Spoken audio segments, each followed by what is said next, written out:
Following the American Revolution, the United States Continental Navy was disbanded, leaving this new nation without any credible ability to defend its emerging international interests. On March 27, 1794, President George Washington signed the Naval Armament Act into law. It called for the construction of 6 frigates to be built at shipyards along the eastern seaboard. They were the Chesapeake, Constitution, President, United States, Congress, and Constellation. Initially, action was taken to protect American merchant ships from Barbary pirates who were seizing them in North Africa, but soon thereafter, England would loom as a greater threat, and a war with them would erupt. The War of 1812 was fought on land and sea, and significant successes and losses were incurred by both countries. Our presentation, however, will focus on USS Constitution, and various aspects of the war will be discussed by our interpretive historian who was stationed on the Constitution. We begin by introducing Woburn native and recently retired Navy Petty Officer Mark Camaro. He not only arranged this tour, but suggested the selection of our guide. We thank him for making this presentation possible.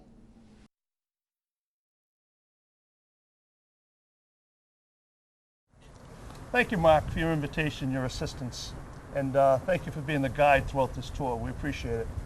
Before we move on to the tour, could you tell us about yourself and something about your career in the Navy? Yeah, absolutely. So I've been in the Navy almost 20 years, and I'm originally from Woburn, born and raised, and I've spent most of my time on the submarine service. I've done almost 6 deployments, 4 different submarines, and my final tour is here on board USS Constitution. Terrific. Yes. Now, being on the Constitution is a great way to end your career. Tell us about what it was like being on the Constitution. Absolutely. So to become a crew member on board Constitution, it's a screening process. You have to have a well put together package. You have to come for an interview, sometimes a phone interview. Mine was a face-to-face interview. And then they make the decision whether or not they're going to select you or not. So that's kind of it's a prestigious billet to fill, being selected to come here on Constitution. And especially for me, being from Woburn, it's in my own backyard. So, couldn't find a better spot to retire on, to finish my tour on. Absolutely, very impressive.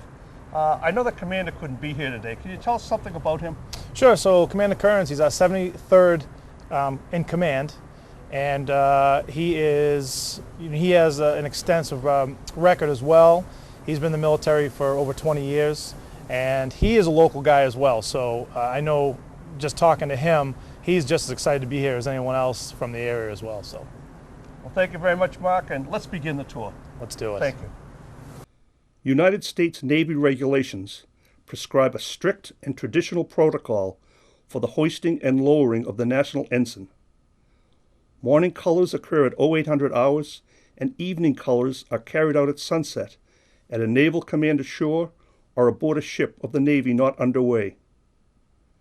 While the seamen prepare the ensign for hoisting, a bugle call prepares all on board to take their positions, and there is silence on the deck. A series of orders are sounded at specified intervals, preparing for the final call to hoist the ensign. A rifle shot sounds the order to hoist the ensign, initiating the playing of the national anthem, and the ensign is hoisted.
Welcome aboard USS Constitution.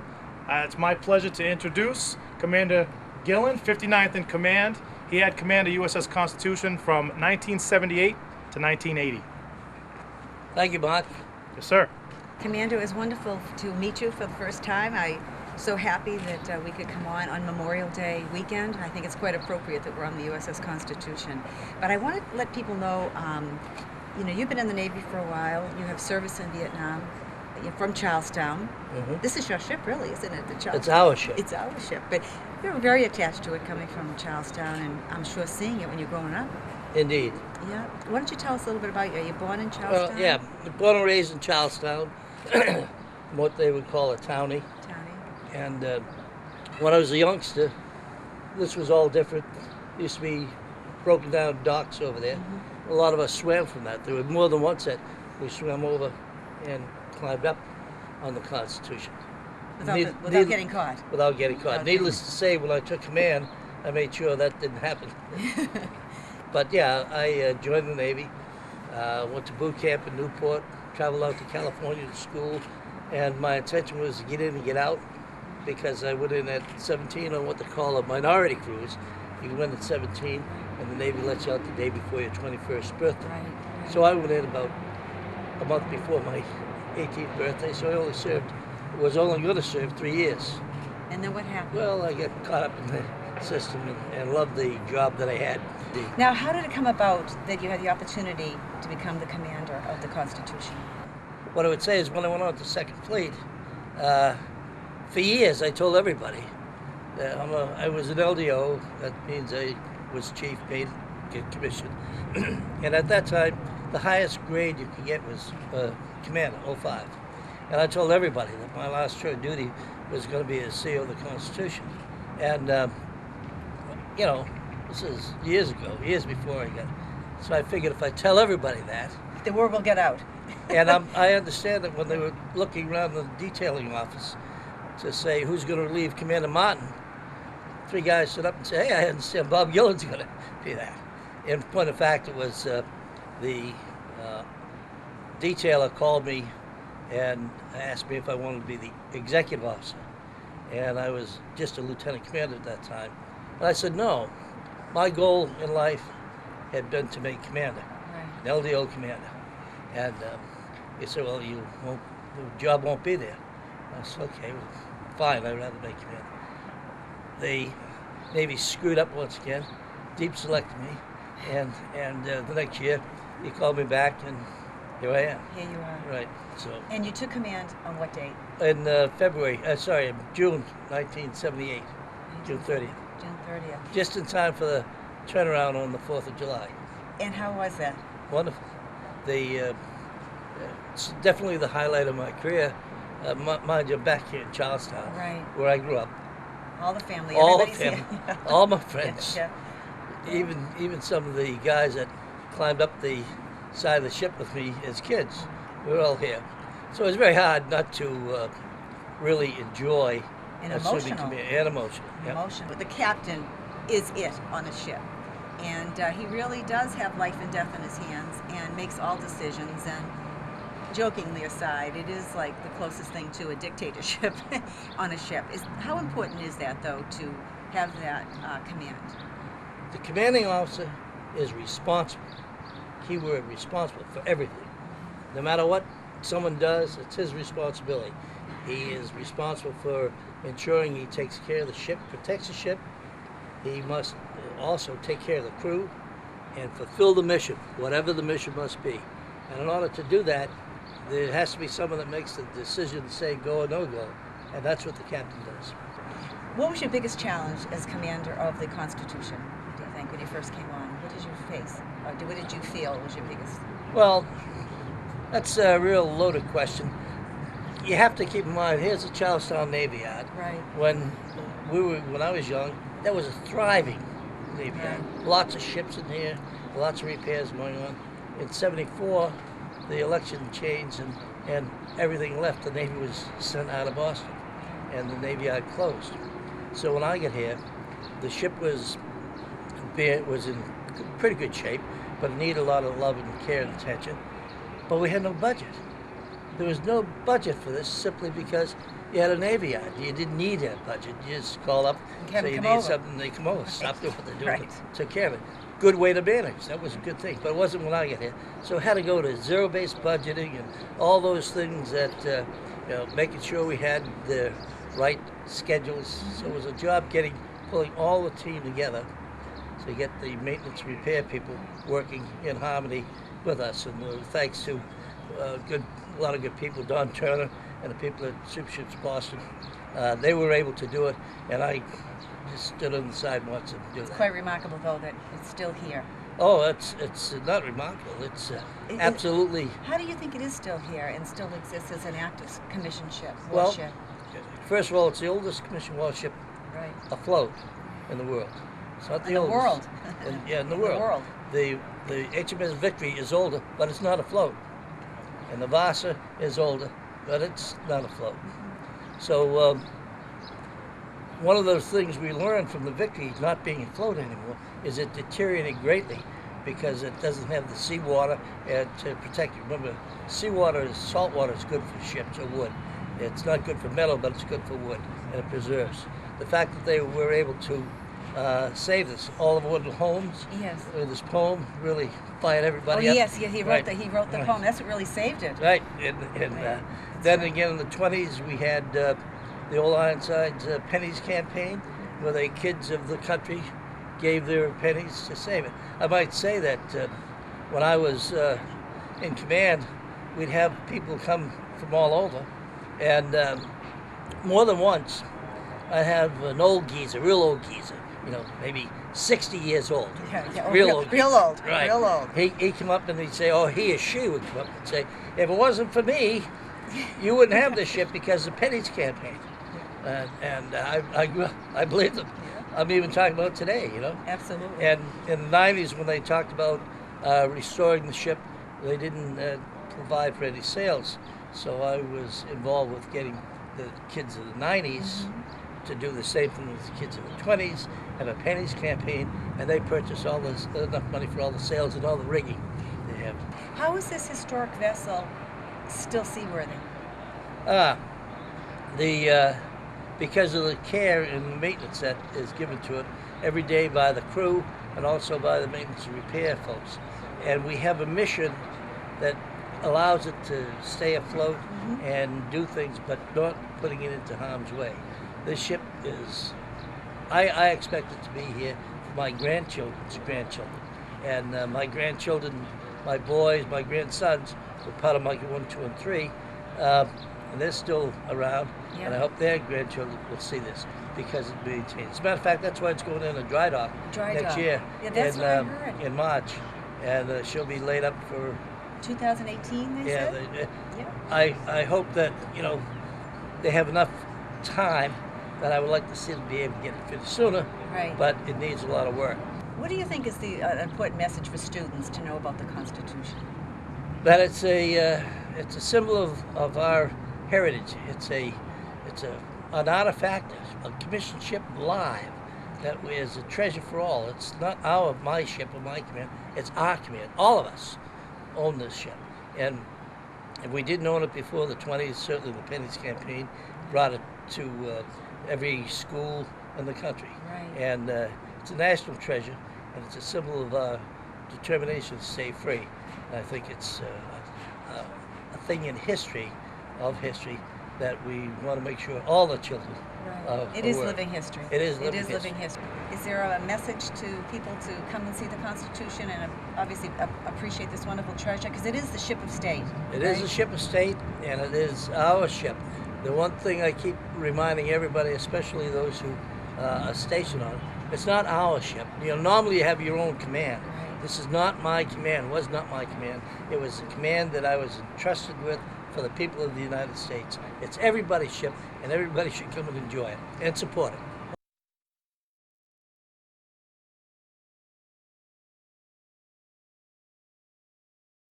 In 1812, towns like Woburn were still recovering from the Revolutionary War, but there were, however, lingering unresolved issues with the British. The decision to wage war in 1812 was not popular in New England. It was considered ill-advised since negotiations to settle differences were considered close to resolution. Despite the lack of popular appeal, 25 patriots from Woburn volunteered and served in both the Navy and infantry during the war.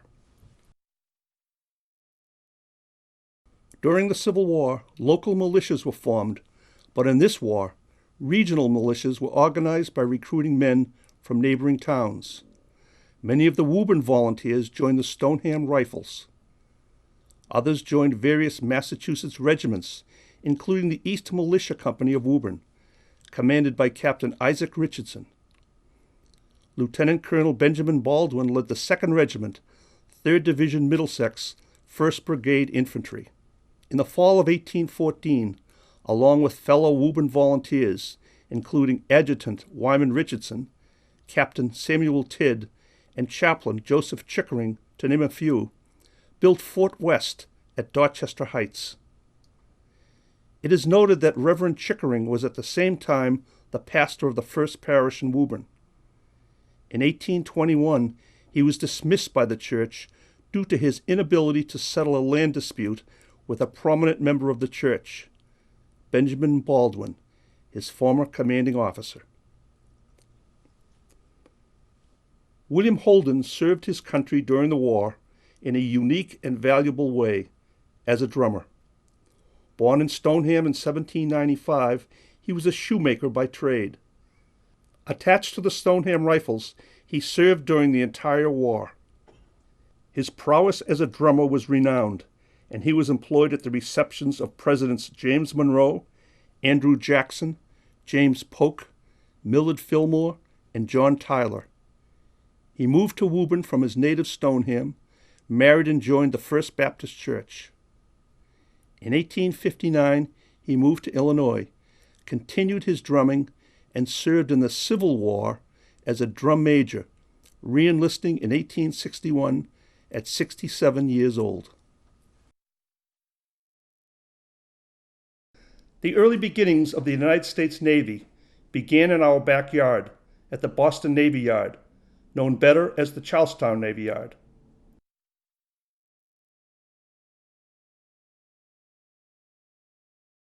The Charlestown Navy Yard was one of the first shipyards built in the United States. Located on the site of Moulton's Point, it was here where the British Army landed prior to the Battle of Bunker Hill. USS Constitution was built at this shipyard and launched on October 21, 1797. It is a 3-masted heavy frigate of the United States Navy and remains the oldest commissioned warship afloat in the world. We must acknowledge the contributions of Loammi Baldwin the Younger. Born in Woburn in 1780, he is considered the father of American civil engineering. He constructed Fort Strong in Boston Harbor in 1814, where he served as chief engineer with the rank of colonel. The fort was built for the defense against the British.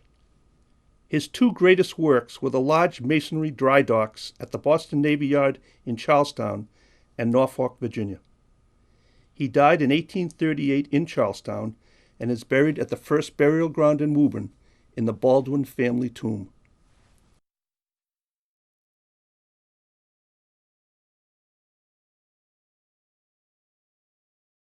It took great courage to establish our Navy.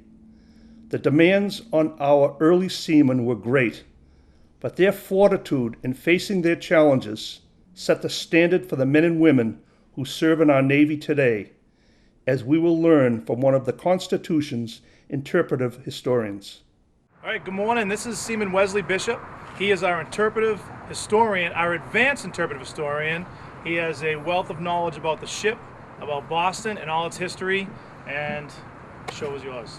All right, well, as STS-1 Camaro, or Mark, said, I'm Wesley Bishop, and I'm going to talk a little bit about the ship. So first, we have to figure out why the ship's here, right? This is USS Constitution. She's really old. She's 216. Why did they make her in the first place? The reason is actually the same reason that the Navy exists today. We do the same job. So back then, in the early 1790s, pirates were attacking American ships, and we didn't know what to do about it. So the first president, that was George Washington, right? First president, he had a couple different options. Well, we could pay the pirates. It's like giving, a bully at school your lunch money. It didn't really work. We could try and pay someone else to defend us. That's like paying your best friend who's really strong to fight your battles. Well, that didn't really work either because he's not always there. So we did it ourselves. We came up with a solution to beat these pirates. And this is actually the solution. We're standing on it right now. USS Constitution and all of her sister ships, the original 6 ships in the Navy, were built specifically to fight these pirates off the coast of Africa. And Constitution was actually built right over there by that large red brick building. That's the Coast Guard station today. Well, back in 1795, that was Edmund Hart Shipyard, and that's where they started building the ship. So, when they built her, they started at the very bottom and they worked their way up. They started with the keel, which is the backbone of the ship, and they worked their way up the sides. Then they pushed her into the water on the 21st of October, 1797. That's the ship's birthday. And then after that, it took her about another year to get ready. And then on the 22nd of July, she was ready to go, 1798, and she started sailing against the enemy. And so we went to the Barbary Corsairs. And if any of you have heard the Marine Corps hymn, you see the commercials with the Marines. The only reason the Marines got to Tripoli, from the halls of Montezuma to the shores of Tripoli, the only reason they got there is because we took them there. So the Marines wouldn't be there if it wasn't for the Navy. I'm just saying. A sailor's life was difficult. No part of living on a warship was comfortable. Discipline in all aspects of shipboard life was followed, from eating meals, swabbing the decks, to battle engagements, as you will learn from the Constitution's interpretive historian. In addition to the guns down here, during battle you would have had little kids called powder monkeys of ages between 8 and 18. Now that was the extreme range. Normally they were 12 to 16 years old. And these kids would carry the cannonballs and the the bags of powder up and down the stairs, the hatches, what we call ladder wells in the Navy. They would run them up and down and give the gunpowder to the gunners because you didn't want to store the gunpowder on this deck. This barrel is not for gunpowder. And the reason for that is, what if a cannonball came in and hit the barrel of gunpowder? Then everyone on the deck is having a very bad day, right? So they would transfer just enough gunpowder to shoot the guns up to this deck before shooting each one of them. Now, as I said, we have 30 guns on here, and I know you guys didn't sign up for this, but we're going to do a little bit of mental math. So you got 30 guns on this deck. Would we have had 30 gun crews? Not really. The reason is the enemy's only on one side of the ship. So if the enemy's over there, there's no reason for me to shoot that gun. So what they would do is with 30 gun crews, they would have, 30 guns, they would have 15 gun crews. So they would all be manning one side of the ship. And then in battle, if the ship turned around or if the enemy sailed around us or whatever have you, they would just tie that gun down, walk over to the other side of the ship and start shooting the other gun. So each gun crew was responsible for 2 of the guns. Same thing up above with the 24 carronades, because we had 12 of them on either side. So we've got 15 gun crews of 14 men. We have 12 gun crews of 8 men each. You've got about another 60 Marines on board. 10 to 15% of the ship's crew would be Marines. And they were stationed in the fighting tops, which are the white platforms on each mast, shooting down at the enemy with rifles and actually throwing hand grenades onto the enemy ship when they got close enough. And then, in addition to all those guys, you had another 20 officers, and then you had about 80 sailors doing various jobs around the ship. That would be sailing the ship, because the sails are the ship's engines, and they don't turn off during battle, right? It's not like you just sit there and say, hey guys, I'm going to sit here, let's shoot at each other. So you have the sails, you also have the men running the gunpowder up, so you have all these different guys doing all these different things. And when you add all that up, it's 450 to 500 men at a time. That's a lot of people. I mean, this ship is really big, but she's not that big. 450 is a ton. Now, to feed all those guys, because, unfortunately, the Navy, it doesn't work quite the same as the Army. They don't get to sleep in their beds every night. We go out and look for a battle most of the time. So we sail out, and several months later we find an enemy ship to fight. We fight them, and then several months later we get back to our home port, and then we get to sleep in our beds. But for the intervening time, we have to do on board everything that people do on land, right? We have to sleep and eat, all the normal things that you do every day. Well, for eating, all the food for all those 450 to 500 guys was cooked right back there. That large black box is called the camboose, and it's where all the food was cooked. It's a first-class kitchen. It's not actually a first-class kitchen. So, what it is basically a large box with an open hearth on one end and 3 copper pots on the other end. And what they would do is they would cook up a stew. There's a reason that New England, which is famous for sailing, is also famous for chowder. It's because sailors ate soup every single day. Lunch was the one hot meal of the day. So lunch was hot soup, dinner was cold soup, and breakfast was colder soup. And then you started over again. And that soup would be composed mainly of meat, as well as potatoes or rice or peas or some kind of staple. But the meat was stored on board. Now you really have to think about this to understand how they did that. What they did was they salted it, because I know there's electric lights around right now, but back during the War of 1812 there was no electricity on board, which means there's no deep freezers in the bottom of the ship. And they stored about 6 months of food here on board. And each sailor ate a pound of meat every day. They ate 4,000 to 5,000 calories a day. So that's 500 pounds of meat times 6 months stored in the bottom of the ship in the middle of the ocean where it's damp and dark. You would think that that meat would go bad, right? Well, the way they prevented it was they salted it, kind of like beef jerky. The thing is, you can eat beef jerky. You can't eat this meat. It's called salt junk because it's so heavily salted that it's inedible. They would use 2 pounds of salt for every pound of meat. And when they finally rubbed all that salt in, the meat would be very well preserved. Nothing would eat it, but they couldn't eat it because it was so well preserved. So they had to have some way to get the salt out before they started cooking it. That barrel over there is called a harness cask. And there's another variant of it called a steep tub that looks like a large wooden kiddie pool. It's this low, wide, shallow kind of barrel or tub.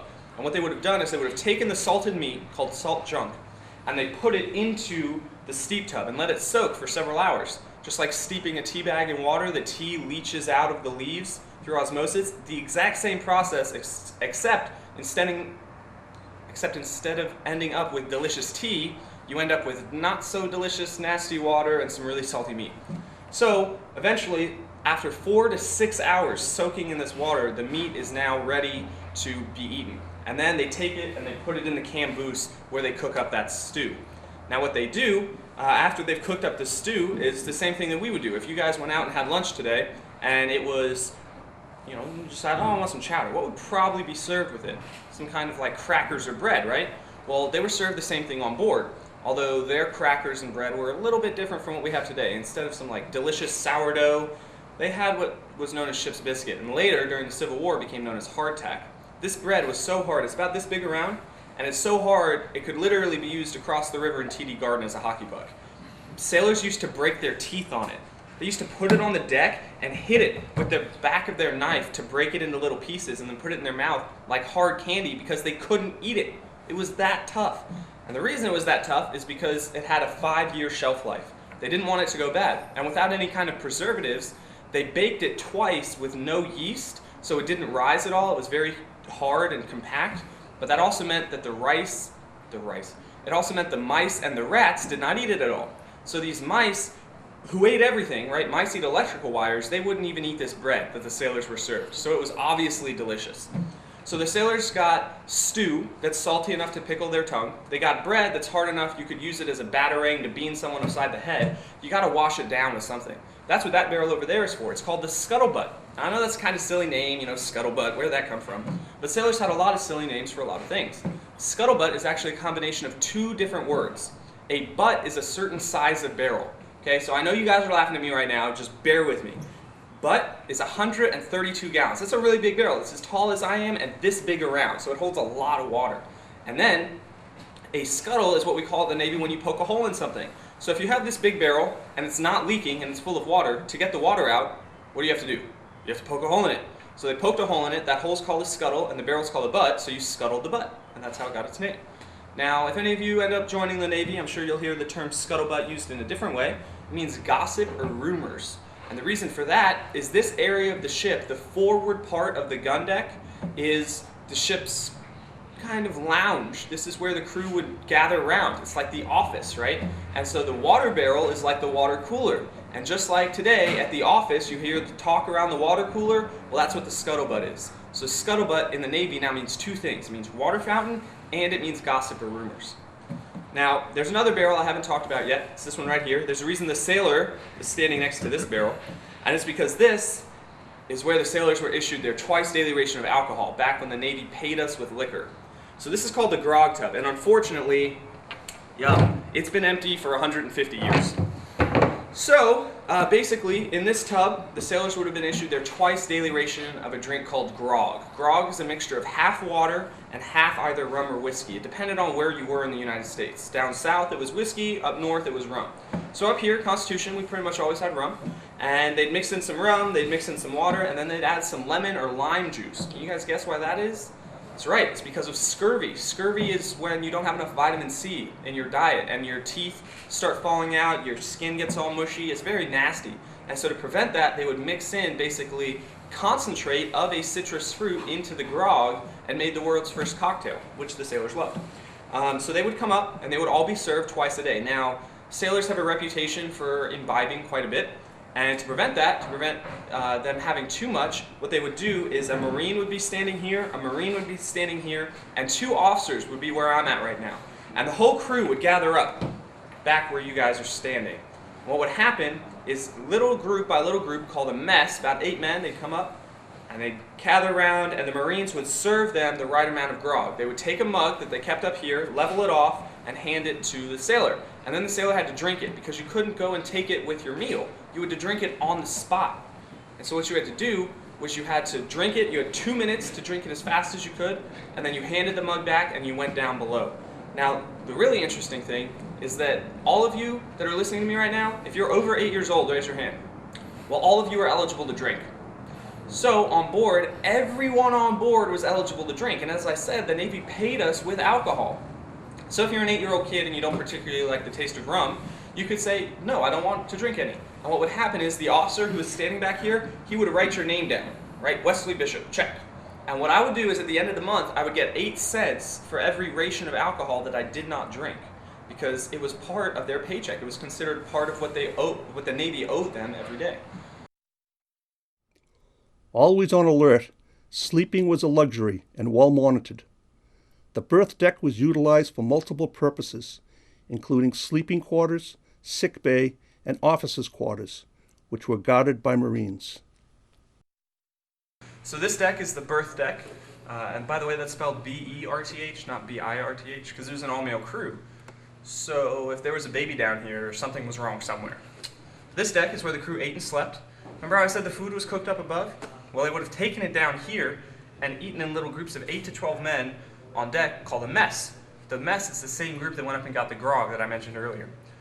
Well, after you've eaten and you've worked for 18 hours and you've had your 4,000 to 5,000 calories and your 6 shots of rum and you've worked and have shot guns, you're just pretty tired. So, what do you probably want to do?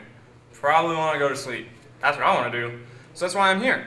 Sailors would have come down here and they would have laid in a hammock just like this one, stretched out, and gone to sleep. Now the problem is this deck is only big enough to fit about 250 people, which means that only half the crew would be down here sleeping at once. The other half of the crew would be up on watch. Half the crew was port watch and half the crew was starboard watch, and they would alternate every 4 hours. And so you never, at sea, got more than 4 hours of sleep at a time, ever, because you were always alternating.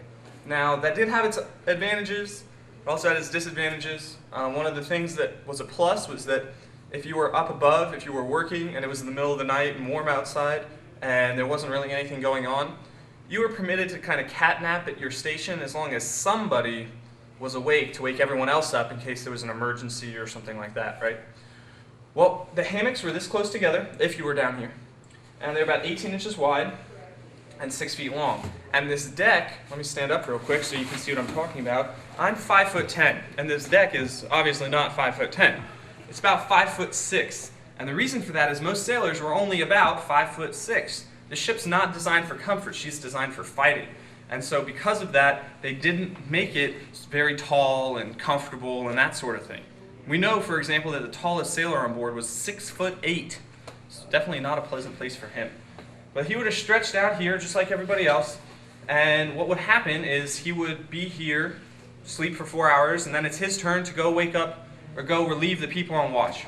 So somebody would come down here called the master at arms or the boatswain's mate, and he would go and he'd wake up, wake up, wake up, wake up. And everybody would wake up and they would hang their hammock up. They would take it off the hook and they would hang it on the other side. As you can see here, there are 2 hammocks. As you can see here, there are 2 hammocks hung on this particular space. That's because each sailor had their own hammock. They shared a space, that's true, but what they didn't share is the hammock itself, because that's like sharing sheets or sharing clothes. It just leads to an increase in the spread of disease. And being sick on board Constitution was not a pleasant thing. All the way up forward is the ship's sick bay. So you have sick bay up at the front of the ship that moves the most. Because remember, she's rocking in the waves. It's also the darkest and most cramped part of the entire ship because there's no light down here. There's no air down here. There's no ventilation of any kind. And so it was just not very comfortable for sailors to get sick because they would have to go to the most uncomfortable part of the ship all the way up forward. And then you have a canvas screen like across the way, kind of like a hospital screen but for the whole ship. So that went across, and then you had the healthy people. The healthy people slept from here all the way back towards the rear of the ship. So from the main mast, which is about 30 feet in that direction, to where we're at is where the crew would have slept. In between the main mast and the wardroom, which is that wooden paneled room all the way at the back, is where the Marines would have slept. So once again, to cover the whole deck, you had sick, healthy Marines. And the reason it was arranged that way is actually not because of the American Navy. It's not an American tradition. It's because of the British Navy.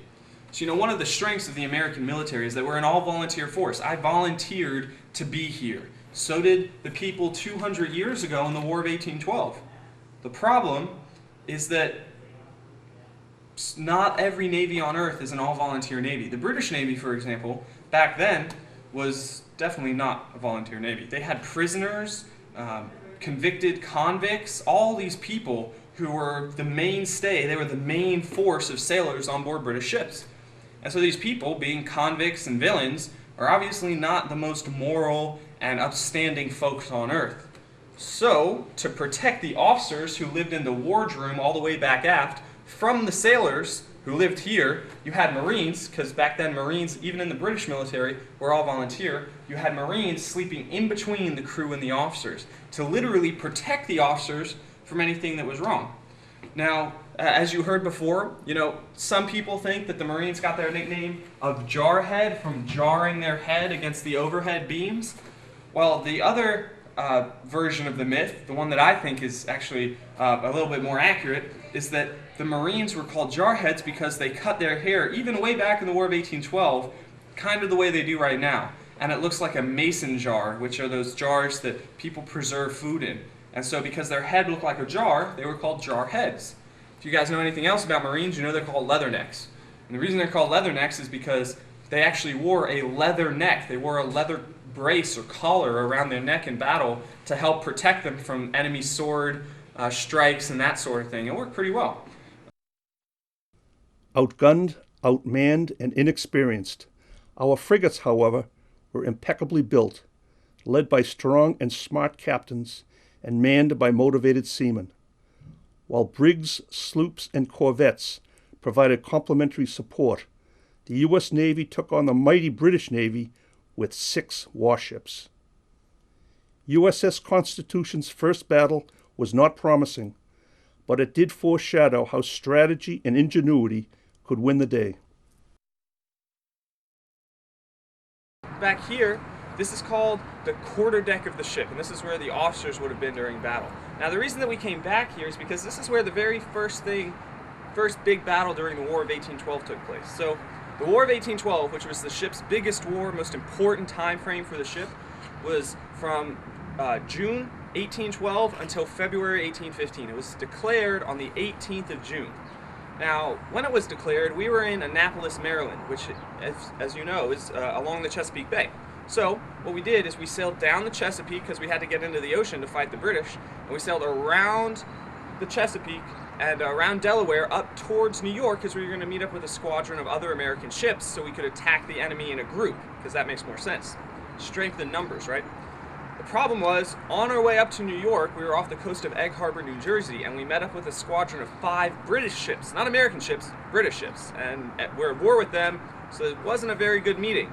So the very first thing the Constitution ever did in the War of 1812 was run away as fast as we could. Now right over here, we've got these 3 holes in the back of the ship. Those 3 holes are specifically to run these guns out the back and shoot at the enemy, because the best way to discourage somebody from doing something is by shooting at them as fast as you can.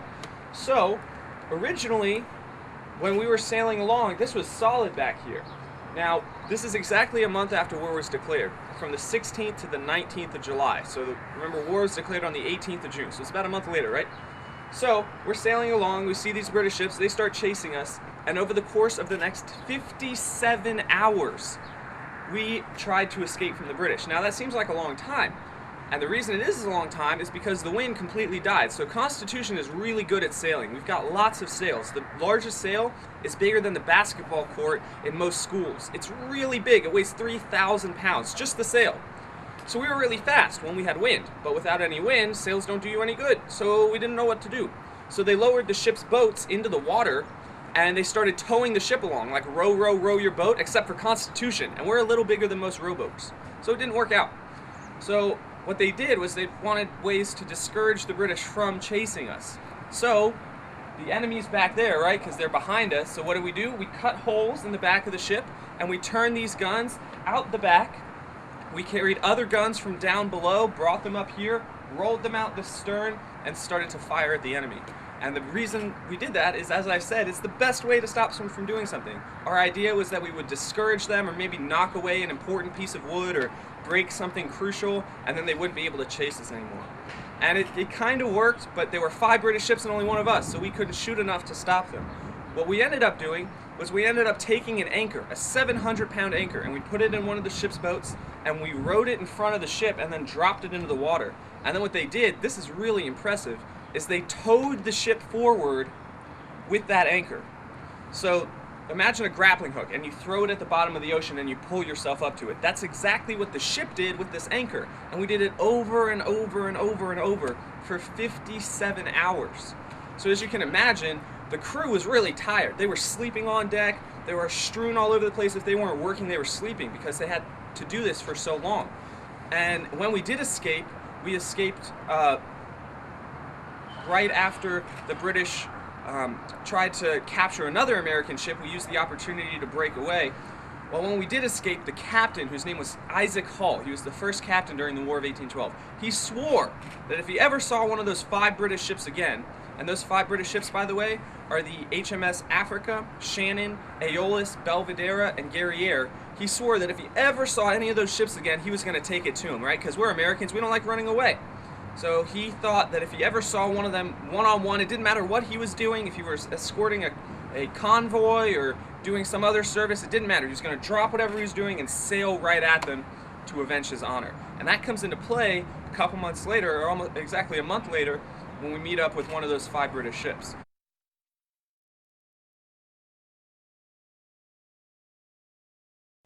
Captain Hull recognized the importance of the battle to come. He must engage and defeat the mighty British ship. It would raise the morale at home and announce to the British that the American Navy was prepared not only to fight, but win. The most important thing that happened on this deck, being named the gun deck, was firing the guns. But remember how I said up above I was talking about the Great Escape and we're chased by these 5 British ships and we had to run away? Well, as I said, we're Americans. We don't like running away. So those 5 British ships, once again, were HMS Africa, Shannon, Aeolus, Belvidera, and Guerriere. Now, the captain swore that if he ever saw any of those ships again, he was going to go take them on. And that ended, the great chase ended on the 19th of July, 1812. Well, on the 19th of August, 1812, so exactly a month later, we're sailing about 200 miles south of Halifax, Nova Scotia, looking for British ships, because that was a British port at the time. And we find one. We find HMS Guerriere, one of those 5 British ships that chased us. So what does the captain do? Right, he promised he was going to do it. He drops everything and he takes off after Guerriere. And Guerriere sees us and she takes off after us. Both ships recognize each other because they had seen each other only a month before. And so the 2 ships are sailing right at each other. And what happens are the British, they turn and they come to a halt and they raise 3 British flags, one from each of their masts. That's an international symbol for I'm British and I want to fight. What we did is we raised 4 American flags because we like one-upping people. So we said, you know what, Britain, we're going to take you on and we're going to win. And that's a pretty gutsy thing to say because let me back up a little bit and give you the big picture. At the beginning of the War of 1812, the British had 800 ships. Ships, not boats, ships. Those are the big ones. We had 7. 3 of them were in the water, the other 4 were on land. The odds are not in our favor, as the saying is. So, us taking one of these British ships on was a big deal. We had a lot more to lose. If the British won, then we would lose a lot more percentage of our force than the British would if we won, right? Not only that, the British had not lost a ship-to-ship duel in 8 years of constant warfare. The British Navy was the biggest in the world. The second biggest was the French, and the third biggest was the Spanish. Well, in the past 8 years, the British had been fighting both the French and the Spanish and had not lost for 8 years. That's a huge deal. And here we are, this pipsqueak upstart nation, going to take on the most powerful force in the world. That's like me getting in a rowboat and trying to sink an aircraft carrier. It's just not going to work, most likely. So we sail up, and about 1,000 yards away, because remember these guns are effective at about 1,200, so the British waited a little while so they could get their aim dialed in. And then about 1,000 yards away, the British opened fire. Boom, boom, boom, boom! And they miss, because it's 1,000 yards away and these guns don't have sights, so we're not too worried. But as we sail closer, we just become a bigger and bigger target, and the British are shooting at us the whole time. Every 2 minutes, the British are shooting a broadside at us. And eventually, we're about 400 yards away and they really get their aim dialed in. And at this point, all the crew can hear is, right, you just hear a shot hitting the hull, the sound, the ship's made of wood, so the sound would reverberate. So let's say the shot hit all the way up at the bow. Well, us, standing right here at the stern, we would still hear it. You could feel the ship shake under the impact of all these shots. So the crew was getting nervous. They didn't know what to do. And the natural thing to do, what they wanted to do, was shoot back at the enemy, because that's the best thing to do when someone shoots at you, is to shoot back. The problem is we can't shoot back because the enemy's over there and our guns point this way. So they were like, I don't know what to do, and they started kind of mumbling among themselves, which is not good. The captain heard this and knew this, and so he decided that he was going to do something about it. Well, one sailor climbed up one of the masts and out onto the end of the yard arm, which are the big black horizontal spars that hold up the sails. So he climbs out over the side. He looks over the edge, and he's standing there looking to see damage, and right as he climbs up there, he sees one of these British broadsides strike the ship. And we're about 300 yards away at this point. And he sees it, cannonballs hit, and then they bounce off and fall into the ocean. You remember what I said about these guns? They'll put a cannonball, what we call a round shot, through 2 feet of white oak 1,000 yards away. Well, fortunately for Constitution, we're not just made of white oak. We're made of a special wood called live oak, which only grows in the southeast United States. All the wood for the ship came from St. Simon's Island, Georgia. So the hull, which as you can see right here is quite thick, is actually made up of 3 different layers. You have an outer layer of planking, you have an inner layer of planking, those run horizontally, that's what you can see right here. And then on the inside, sandwiched in between, you have a vertical layer of what we call frames. And those frames on Constitution are all this live oak. Now live oak is much stronger than white oak. So what happens is when this cannonball hit the ship, what would normally go straight through the side of the ship, when this sailor was watching, all those British cannonballs just bounced off and fell into the ocean. He thought this was basically a miracle. I mean, as far as he was concerned, those shots should have really damaged the ship, and they're just sticking in the hull or falling into the water. And so he got so excited, he skipped the entire chain of command. This is a sailor like me, right? I'm a sailor, I'm an E3, a seaman, at the bottom of the food chain. I don't give orders to anybody, I just take them from everyone. Well, I skipped the whole chain of command, and I went straight to the captain. So he's way up aloft in the rigging, he sees the captain down on deck, he probably saw his really pointy golden hat, and he, out of nowhere, yells, "Huzzah! Her sides are made of iron." Does that sound familiar to anybody? Ironsides? That's how we got our nickname. It's not because there's any iron in the side of the ship. It's because her sides are made of iron from this live oak construction. Well, the sailor comes down, the whole crew hears his yell, because you know he's so loud and excited. And they all are reassured that our ship can take the beating. So we continue sailing up to Guerriere, and as we get up close, she turns, and now we're sailing with each other. Constitution and Guerriere. Well, as we sail up, the first guns that we can shoot are at our bow, right? And they're aimed at her stern. So as we sail up, boom, boom, boom, boom, boom, boom, boom, down the line, all shooting at the back of Guerriere. Well, if Americans are good at anything, we're good at shooting guns. So, in our very first broadside, we shoot over the mizzen mast of the Guerriere. That's the one at the back. We actually shoot through it and it falls into the ocean. So imagine if you're in a canoe or a kayak and you're just paddling along, and then you're going in a straight line and you decide that you're going to take your paddle and you're going to stick it in the water and hold it there next to the boat. What's going to happen? The boat's going to slow down and it's going to turn in that direction, right? Well, that's exactly what happened to Guerriere, because even though her mast fell in the water, it was still connected to the ship with all the ropes and the rigging and the lines and all that. So it falls in the water, and it acts like a giant sea anchor, like that paddle for a canoe. And so she starts this big, slow circle towards us. Well, what we do is we come up and we try and cut in front of Guerriere. Remember how she was like this and she could shoot at us, but we couldn't shoot back? Well, now we try and sail in front of her so we can shoot at her and she can't shoot at us, except we're doing it from very close range. Now, I must say I'm from Virginia, and so when I moved up here I was a little surprised. I noticed something about Massachusetts that no one really told me before I came up here, and it's part of the story. Well, as we try and drive the ship in front of Guerriere, Massachusetts drivers were driving the ship. So instead of sailing gracefully in front of Guerriere, we sail not so gracefully into Guerriere, and we crash right into her. Boom! Right in the side of the ship. So the Guerriere, the bowsprit of Guerriere is actually right here. It's jammed in the side of the Constitution, right where I'm standing. And so at this point, the crew and the captain notice the British are all gathering on the bow of Guerriere. They're gathering on the enemy ship because they're going to try and jump onto our ship and take us over the old-fashioned way with sharp, pointy things and big, heavy hammers.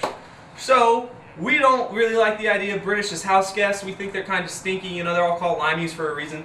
So what we do is we get men with axes and they come and they chop away at all the masts and the rigging and the spars and everything holding us together. And remember, the whole time, all of our guns on this side are shooting at Guerriere, and she can't really shoot back. Well, it works. With all the gunfire and the chopping of the axes and all this other sort of thing, Constitution breaks away. And so we were stuck together like this, and we break apart. Well, the captain, remember Isaac Hall, he decides once again, that was a really good idea. It's a great idea to be aimed at the enemy where they can't shoot at us and we can shoot at them. So what he does is he sails in a big circle and he comes around and he tries to do it on the other side of the ship. The problem is the same dude is driving. So instead of sailing gracefully in front of Guerriere, we sail not so gracefully into Guerriere a second time in 10 minutes. It was an accident. I'm pretty sure the captain had some serious words to say to this driver. Anyway, Constitution and Guerriere are now lodged together again, and this time it's even more tightly stuck together than the first time. So we're blasting away, and they're blasting away, and this time we decide that we're going to board them instead of them boarding us.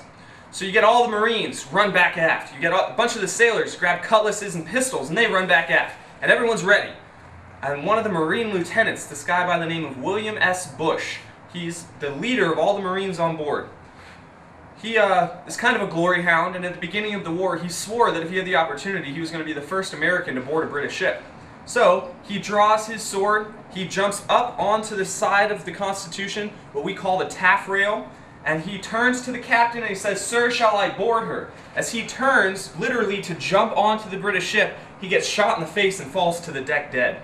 He is the first Marine officer to die in combat at sea. It's a pretty big deal. Well, Marines are hurt, so what happens? The Navy leads the way. One of the Navy lieutenants, Charles Morris, he draws his sword and he jumps up to lead the way. But before he can even ask for permission, he gets shot in the stomach and falls to the deck grievously wounded. He ends up making it. So now, at this point, all the other guys standing around are like, two of our officers just got shot trying to do that. It's probably not a good idea, so we're not going to do it. So, all the guns still firing. We get more men with axes once again to go and just chop away at pieces of wood until the two ships break apart. We're even cutting part of Constitution off, but we're okay with it because of this very dangerous situation. So, we break apart, but this time, because of all the gunfire, the shock of the split is so great that the bowsprit, which is the big pointy thing at the front of the ship, the bowsprit of Guerriere breaks off. It breaks in half. Now, something that you need to know about sailing ships is that all the masts are connected. They're not individual. They're kind of like a whole bunch of radar towers all next to each other. They're connected with lines and support structure. So when one of them falls, they all kind of are damaged. So the bowsprit's now broken, and the mizzen mast is in the water, and so at this point, well, Guerriere's masts are in pretty bad shape. So we turn, we're still firing, and about a minute and a half after the two ships break apart, the foremast of Guerriere falls in the water. So how many does she have left? She started with 3, she now has 1. Well, that one, the main mast, falls into the water about a minute later, and at this point, the HMS Guerriere, pearl of the British Navy, is now the world's largest canoe, and Constitution is victorious.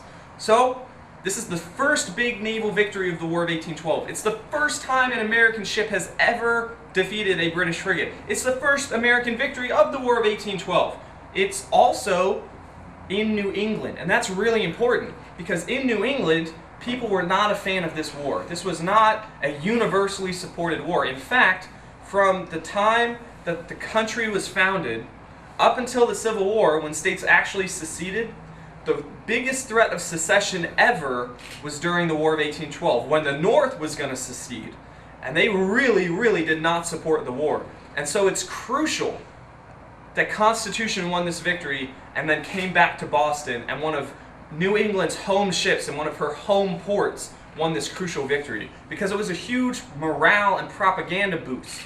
Now, again, scooting back a little bit, looking at the big picture, it really wasn't that big a deal, right?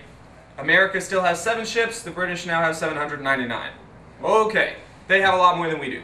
So in that way of looking at it, it's not that big a deal. But really, on the human level, to people's experience, it was a huge deal. The reason that New England supported the war for the rest of the War of 1812 is because of Constitution winning that victory.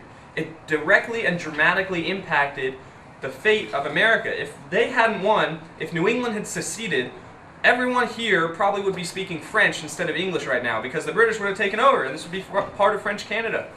So it's very important that Constitution won that victory against Guerriere. It's more important than just the ship. It actually kind of changed the course of American history. Seaman Wesley Bishop, with his great energy and love of history, has given us a greater understanding and respect for the difficulties and courage our ancestors showed at the beginning of our nation's Navy, and how old Ironsides really did change the course of history. The ship has gone through many repairs over its 200-plus years and will go into dry dock for extensive work in the early part of 2015. But as you will see, there are parts of the old wooden ship that still remain. So this room here is the after filling room. This is where the gunner and the gunner's mates would have sat to fill up those bags of gunpowder. So, you take that keg that I had earlier, you open up the top, and you take a scoop, and one of your buddies is standing right here with the bag, and you scoop gunpowder in the bag.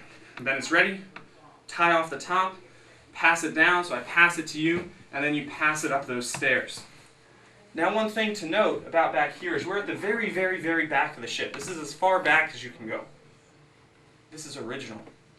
This is original. This piece of wood right here, and this one right here, were put on the ship in 1795. These pieces of wood, but when they were cut down, are probably 300 years old. So the tree that made this, if you count how old it was, and you count when it was put on the ship, it's probably a 500-year-old piece of wood. Pretty significant. This is the oldest piece of wood, or excuse me, this is some of the oldest wood on the oldest commissioned warship afloat anywhere in the world.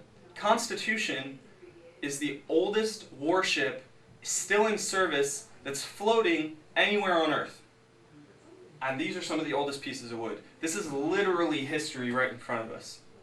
I, as a sailor and a historian, find it really, really cool that I can come and lay hands on this. So I'm going to extend an invitation to all of you. If any of you want to come out to Constitution, ask for Seaman Bishop. I'd be happy to bring you down here and let you lay your hands on the original parts of Constitution, which will hopefully be here for certainly as long as I'm alive, and hopefully as long as you're alive too. The War of 1812 ended with the ratification of the Treaty of Ghent on February 17, 1815. Only one of the 3 major issues that prompted the war, British fighting against America's expansion efforts in the Great Lakes region, was resolved. While the impressment of American sailors and violations of American sovereignty on the high seas were not addressed, they were eventually settled as America began to grow as an international power. At home, Americans were filled with national pride, and countries around the world respected our efforts to take on the mighty British Army and Navy in 2 wars. Our country rapidly expanded westward, and international commerce boomed. The United States of America was rising to international prominence. To early Americans, a navy was a symbol of their sovereignty, their national security, and their willingness to fight for control of their seaboard frontier. While the role of the Navy has evolved since its founding in 1775, It has served us well in protecting American citizens here and abroad, and ever vigilant in defending our international interests. Throughout its history, the Navy has faced every test bravely and valiantly, according to its core values of honor, courage, and commitment, as the men of the USS Constitution showed in the War of 1812.